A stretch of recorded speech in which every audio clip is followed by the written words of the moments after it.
Don't try to reinvent the wheel. Just add some accessories to it. Add your own flavor to it. We know that history repeats itself. There's nothing new under the sun. But you can do a new thing to an old thing. You can embellish it. You can make it better.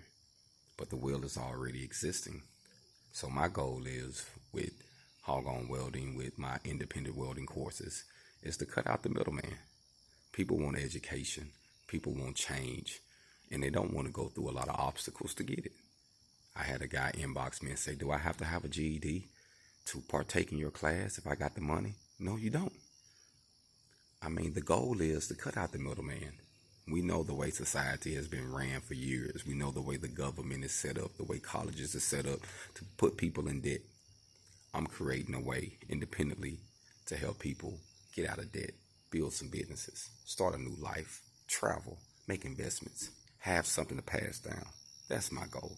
But I have to get my hog on first. So I lead by example, family. All the stuff that I do, I do. I don't have tons of people over here helping me. I have tons of people inboxing me and saying what they want to do, or they don't mind. But when it comes to the work ethics, family, when it comes to the work, you're going to have to do the work in order to help the people you're trying to help. Once you do the work, the people will come. You know, they say if you build it, they shall come. And it's true. Build your independence. Hog on.